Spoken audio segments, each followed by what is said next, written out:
Hi everyone and welcome back. We were completely blown away by the response that we got from our weight loss video. I think we garnered like 350 views in just under a week. It was really quite amazing, which we just truly appreciate. So I thought maybe what we would do is just show you one of the things that has really made a huge difference for our weight loss, and that is our protein shakes. We found this recipe, or we modified, I'm not even sure where it came from. We have used this protein shake recipe for almost the entire year, and it has formed the backbone of our weight loss. And that's not an exaggeration. Honestly, I can say that were it not for this, I don't think I would have lost the 50 pounds. I would not have had the stamina to be able to do it because it fills you up. So we're going to show you this protein shake. I make a chocolate one, Derek makes a berry one, and we have it almost every single day. We'll take a minute, show you how we do it, and I'll have a list of all the ingredients in the description. So the first thing I'm going to show you is the equipment that we use. So right here we have a NutriBullet. It doesn't really matter what brand of blender you use. It can be anything. Cups that go on it. This is the whirly thing that cuts stuff up. The blender part of it. So we already had this. Whatever you have on hand that acts as a blender is fine, as long as it's easy for you.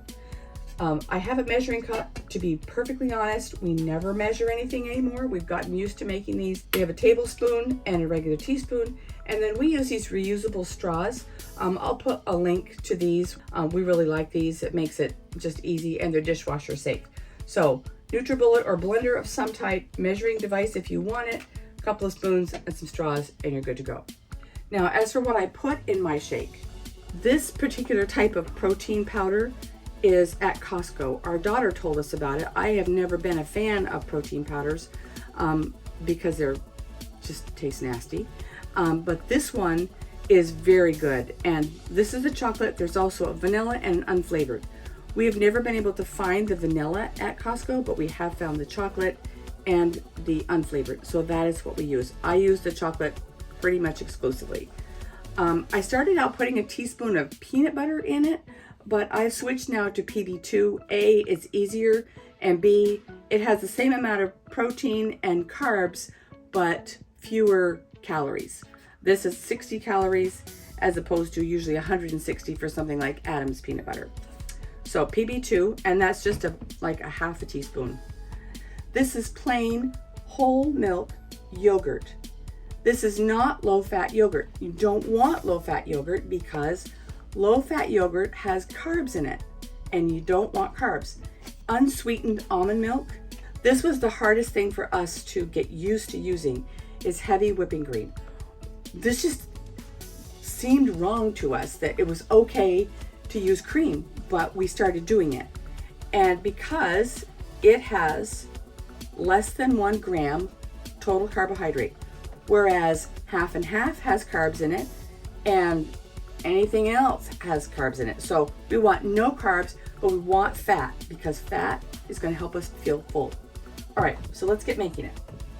So the first thing I do is start with about 1.5 cups of almond milk. And I usually honestly measure to I kind of eyeball it. And so that's how I do that.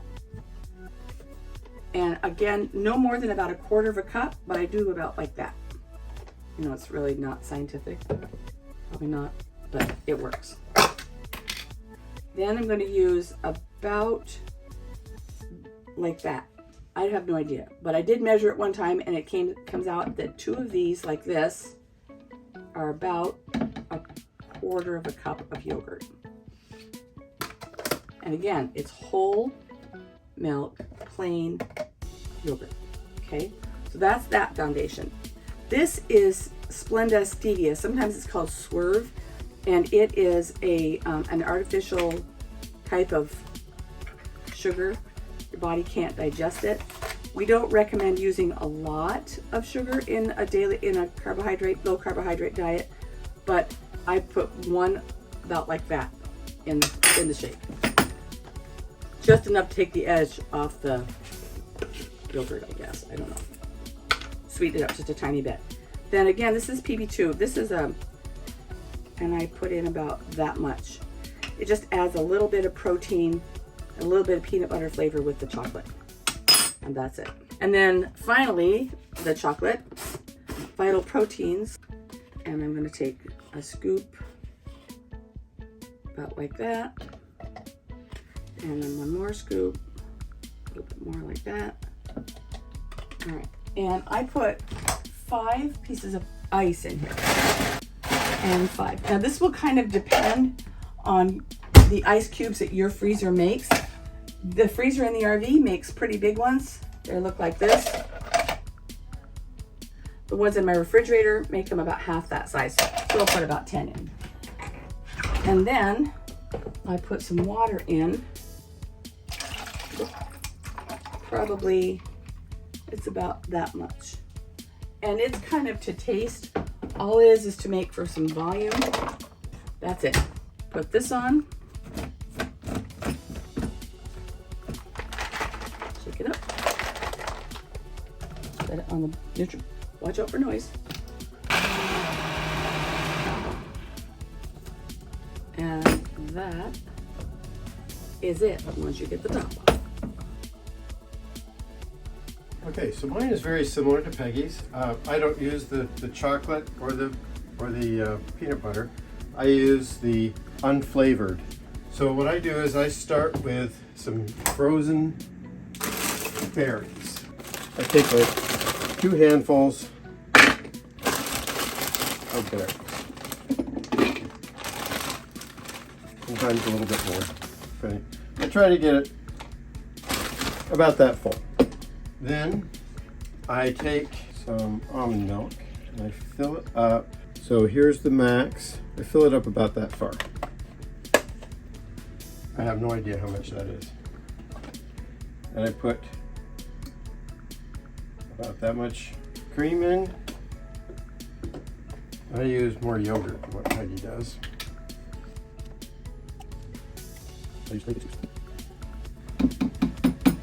Then I put in 2 scoops of protein powder and a teaspoon of the sugar substitute. So then I take the top or the blade, put that on, and now the strawberries, the frozen strawberries, tend to not blend as quickly as the other berries that I use. If I'm concerned that there might be big chunks, I'll put it in a second time just to make sure. And so that's it.